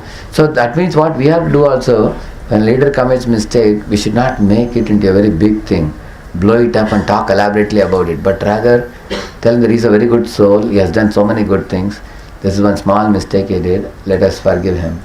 It should be, and then he should be asked to quit the post and then be a humble Vaishnava and continue for some time. Daksha Prajapati committed a mistake, he got a goat head. But after two manvantras, he again reappeared as Daksha Prajapati. Again he was given the post. But in the first life, Daksha Prajapati, he was a Brahmana, next time he became Kshatriya. So he got a little demotion he got. But again he was put in the post, which means somebody is falling down. It's not that in ISKCON rule, if somebody, some sannyasi or somebody falls down, after 5 years they can be reposted also. It's not that they are permanently demoted, lifelong till last breath. Because the person doesn't remain the same. He gradually evolves and becomes a better person over a period of time. So, now one reason is they try to cover up because of image problem. Another reason is they are afraid I will lose my post. And another reason is they are afraid that my seniors may know my fault and I will lose their mercy and I will not be in their good books or I will lose their love, And so many boys respect me. Now if they come to know, they will look down upon me and who will respect me. This kind of fears come to people. And then one behaves to lack of integrity. And then later on if people detect it, that it is done for selfish purposes and all, then the dependents lose faith in the leader. You see? Yeah. So these are two opposites given here. Yeah. We'll quickly go through. Decision making. Requires clarity of mind. Decision making means what? You have to judge the several options available to you and use discrimination. And after using discrimination, you have to make decision. So after using imagination, vision and creativity, the power of decision is required to commit a powerful course. You see? A leader needs to investigate, analyze, synthesize, understand first, and only then decide after considering all pros and cons of the matter. So to decide means to cut off all other alternatives. See, I have given examples of Shibi Chakravarti because he had to cut the flesh from his thigh and give it equivalent of that bird's weight, isn't it? Because both were citizens. The eagle was citizen and the dove was citizen also. So at that time he was thinking, should I save this bird or should I allow this bird to be eaten by the eagle? So then he saved the bird, but then the eagle said, you give me either of the two. Either give me the bird to eat or you give me equivalent amount of flesh from your body. So he was cutting his own flesh and giving. Later on the birds turned into some demigods. So once you make a decision, you have to bear the brunt of the decision. You can't run away from it. That's what you learn. These are all people who made decisions at different times. See, the king Vena, I would like to explain a little bit. See, the Brahmanas posted Vena as a king. Why? Because his father Anga was missing. And there was no king available. So they thought it's better to have a blind uncle than no uncle. So they were about to post him. But some Brahmanas were not happy. They said this Vena is a rogue, right from childhood. He is likely to not rule the kingdom properly. So we should not post him. So Brahmanas had divided opinions. But then they all ultimately decided, we have to choose a king now, otherwise the rogues and thieves are flourishing in the country. So this rogue will control those rogues. So then they made him the king. Was the decision right or wrong? At that time it was right. So they gave Vena a chance to improve. But Vena remained a rascal. He stopped all the yajnas. He told the Brahmanas, you are all like unchaste wives, you are worshipping demigods, worship me. I am the king is the supreme lord, he said. So he misused the word Naradev. He said Naradev means I am Devata only. You have to worship me only. And the Brahmanas, controlling their anger with smile in their face, they said, King Vena, how they must have spoken. In Bhagavatam it is said, by controlling by concealing their anger. No, that comes later. Initially they concealing their anger, externally smiling, and politely they told him, my dear King Vena, the Supreme Personality of Godhead is Lord Vishnu. Without satisfying him, nobody can be happy in this world. All the living entities are dependent upon him. And you, the king, are only his representative. You are not him. So you should encourage the Brahmanas to do yajna. Don't fall away from the religious principles. If you do, then you will die. But King Vena said, don't give me all this sadhupadesh. Don't give me this, any suggestions to me. You become obedient to me. And he was a ruthless person. At last the Brahmanas tried changing him. He wasn't changing. Then they understood that this fellow is going to create a havoc in the country. Like that they gave a hunkar. One hunkar he died. Vena. Now when Vena died, then all the rogues and thieves, they celebrated big festival and distributed mithai. They are very happy. Now we are free to do any looting, shooting, anything we can do. They were going right. And they could hear, Brahmanas were hearing the sounds of the horses and chariots fastly moving here and there. The thieves were running. Brahmanas again had a meeting. They said, we committed a mistake by posting Vena as the king. Now we have rectified the mistake by killing Vena now. Now again we have to choose another king. And we are all Brahmanas. We cannot become the king. It will be nice to appoint a king. Then they decided together to churn the body of Vena and get Prithu and Archi out. They posted him as the king. So the decisions have to be made by the board of Brahmanas in the Vedic times. Similarly, a leader as a PM, PA, they have to make decisions. So it requires a great clarity of mind.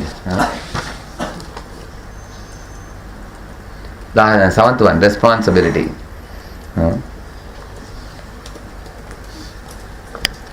Actually, in decision making, one most important thing is, in decision making, the most important thing is you should never make hasty decisions.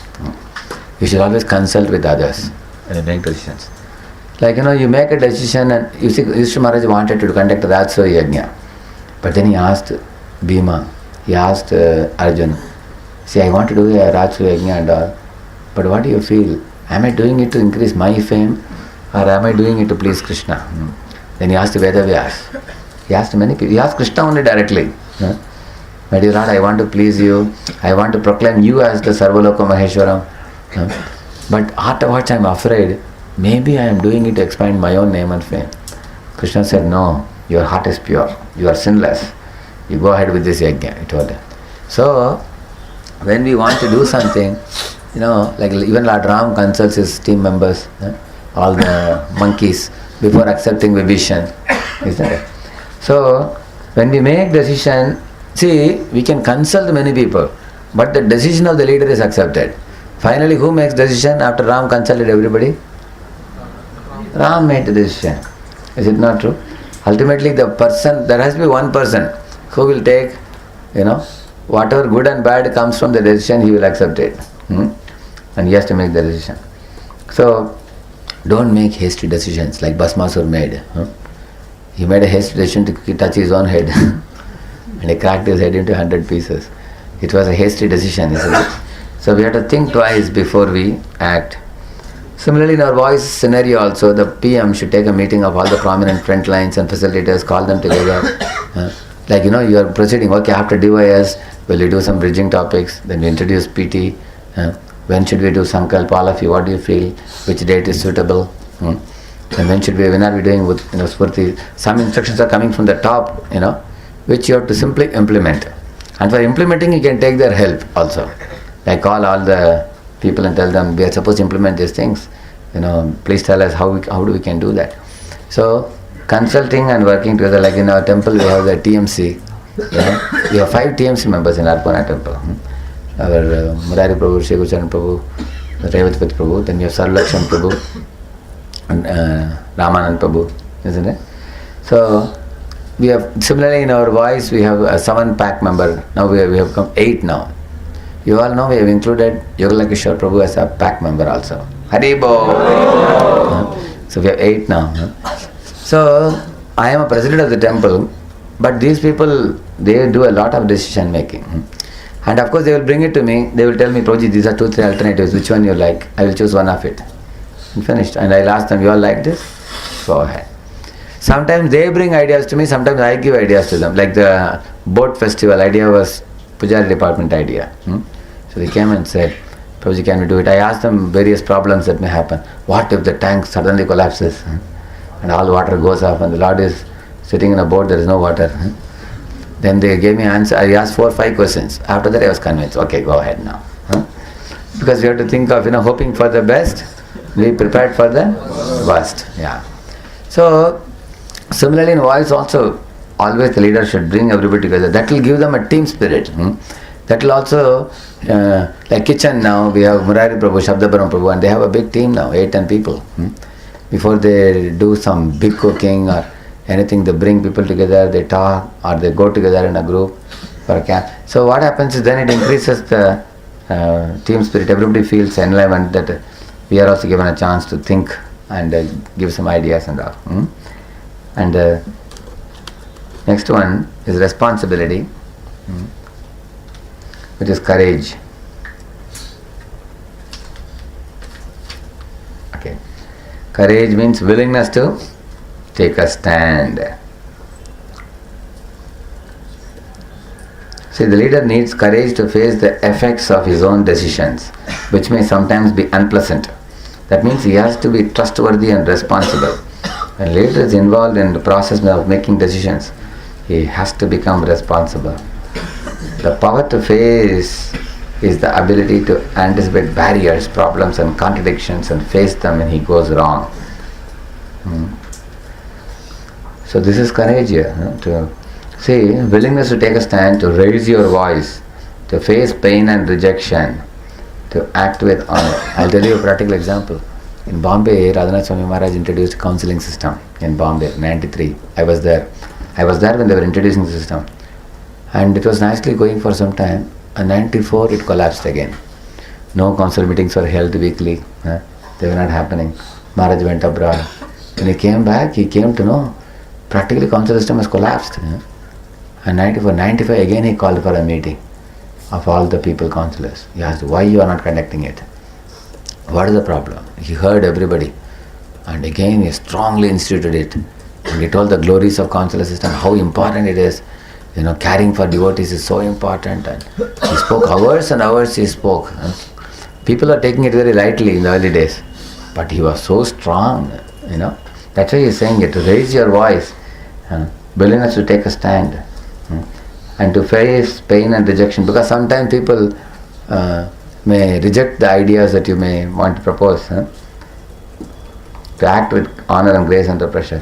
And then when the counselor system actually took shape, it came up very powerfully.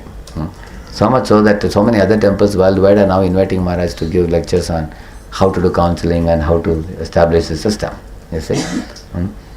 So, this is actually called as courage, willingness to take a stand. Sometimes the stand that one may take by keeping in mind the long-term benefits may not be understood by everybody immediately, because of which there may be opposition. Like for example, I am taking a stand, we will put up sadhana card on the notice board. There will be opposition to that. Hey Prabhuji, it is alright for PDC devotees, why for everybody?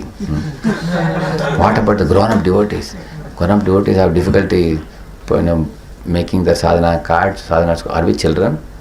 People may ask like that. But sometimes such kind of things we may face opposition. When first time when I introduced sadhana card, there was a lot of opposition. So similarly, at one time many were not putting attendance in the morning Mangalarti. So I told them, can we stop it? Then all devotees said, no, we should have them. But if you stop the Mangalarti attendance, they probably will not come in time. Better we have it, they said. See, everybody knows these are good, but these are little painful. Prabhupada said, Krishna consciousness is like hot sugar cane juice. When you drink it, it is a little sweet also, it is a little painful also. Similarly, we know many things are good for us, but they are a little painful.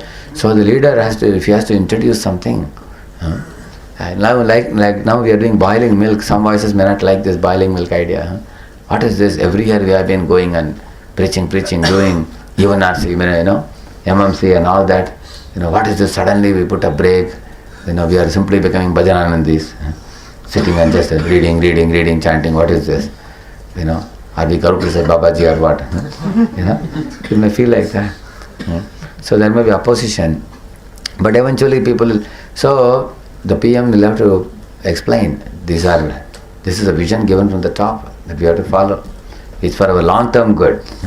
See, the long-term good the benefit cannot be seen immediately. That requires vision to see.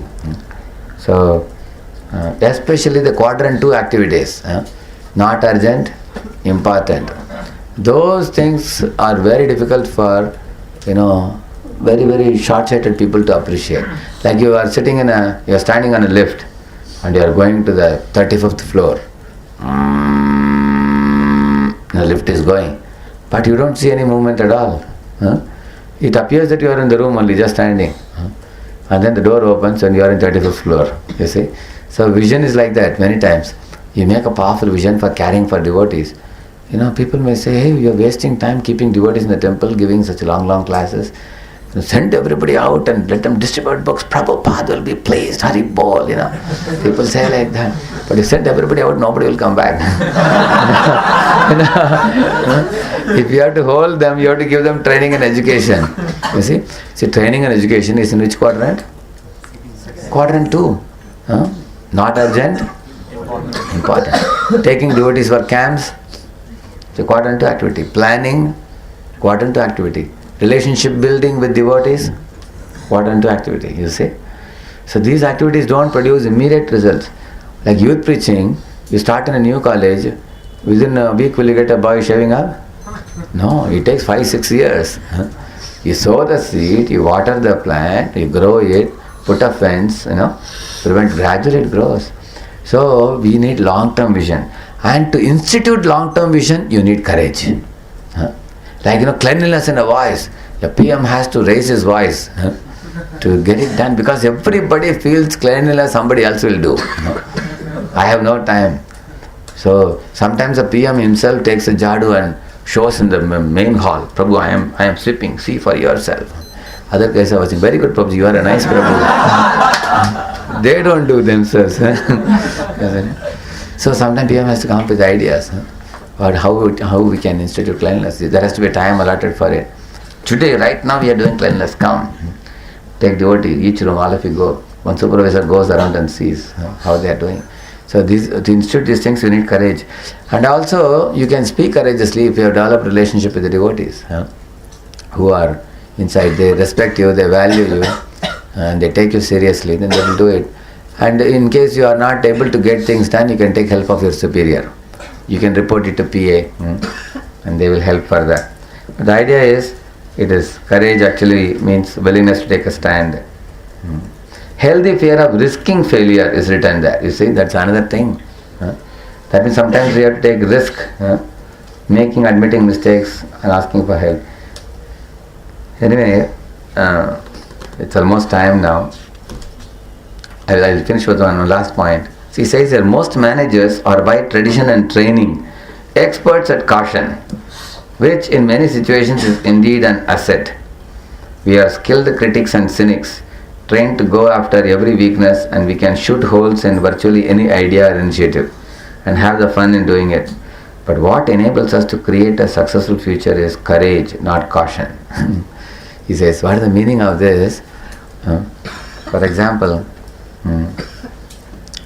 say in those days, in our kitchen, for example, some guests are coming. So we, long before, it was about probably 6-8 years ago, they said if guests are coming, make a policy that, if we will only give them Dron Prasad. And they will take Dron Prasad in front of the temple and will go away, and they won't come and disturb the kitchen here. So this is a caution, you understand? But suddenly we found one day some guests had come from another place. Some 10-20 guests had come. And they were going to stay in Pune. Suddenly they came. So when I told the kitchen, they said, Prabhuji, 20 people, how can we cook suddenly? We didn't know in advance. But I said, I also didn't know in advance. They have just landed here just now. And they are going to stay for a couple of days here. So what can be done? Because can we just do some poha and give them? They were asking. So then I asked those devotees, what would you like? They said, Prabhu, generally we take rice, dal, sabji, chapati in the evenings. Morning, evening we take. They said. Then I told the devotees, that's what they are saying. You have to make it for them. It may be a little difficult, but you have to do it. You see. So, generally in those days, the kitchen was having a very poor team. There were very few people. So they were always more in the mode of caution. Anybody comes, you just give some phone number of some caterer or somebody. You go and take that. But sometimes we have to take, if you have to really be a service department, like the other day I was telling Sadhubram Prabhu, our kitchen department is a service department. Voice is a service department. Bookstall is a service department. Service department means we have to extend ourselves. If people are coming, somehow suddenly they came, we should not show a small face to them or a cynical face to them. Why did you come to our temple? Prasadam is over. No, you cannot say that. Please come, Prabhu. Please take darshan and everything. Within an hour, if I give you some nice prasad, is it all right? Why 1 hour, Prabhu? Wait for a couple of hours, no problem. They will say. So, courage means to not say no, but be bold enough to take risks. Anyway, I'll stop here. And then team spirit, I'm not going to speak now because we have a separate topic on team playing. So, we already reached the time. You see these 8 qualities which we said, I will just tell you the connection in 2-3 minutes and I will finish it. Connection between the 8 attitudes of effective leader. There is a deep interactivity between these abilities. To listen, we need to be available. And to be available, we need to have interest in listening to others. To be available, we need to be strong, which means we also need tolerance. If our tolerance is low, we will not make ourselves available to others. Or even if you are physically present, our mind will be running here and there. You see. And to have tolerance, we need the ability to adapt. Then only can tolerate. The one who is rigid breaks easily. Again, he's saying, in order to adapt in an accurate manner, we need the discriminating ability. So as to know what to adapt, and when to be firm. When to be firm and when to be flexible. That we learn, we say. And the more we analyze and discriminate, the better decisions we take. And then taking decision implies that we shall be responsible for the results of the decisions we have made. That is responsibility. And team spirit is based on shared responsibility. Out of these 8 abilities, the first 4 abilities is what a leader has to be. Ready to listen, available, tolerant, adaptable. And the last 4 abilities is what he has to do or perform. Discriminate, make decisions, take responsibility, and encourage team spirit. You understand? First 4 qualities are what? The leader has to be. To be is very difficult actually. He has to be willing to listen, he has to be available, he has to be tolerant, and he has to be adaptable. Like that. And what are the 4 things he has to do? Discriminate, make decisions, be responsible, and encourage team spirit. We all have these abilities in varying degrees. And then to the degree we improve these qualities, we can become very effective leaders. And when leader brings all these good qualities, he will become very, very powerful. So we'll stop with this for today. And team spirit I'll cover in a later topic. Future. If you all have any questions, you can send it to Antardvip Prabhu. As a part of the future classes, I will answer them. So you can send it to add@voicepune.com. Okay? So send it to Antardvip Prabhu. And you can also, in the subject, you can give email questions. So he will take the questions. Because we are going to discuss about 30 topics. Now this 8 attitudes is over now. We did it in 3 sittings, I think. Correct? Yeah, 3 sittings. Yeah. So I will go ahead with the future topics, and I will, whatever questions you all ask, I will answer them. Srila Prabhupada ki, Gaur Bhakta Vrinda ki. Thank you very much.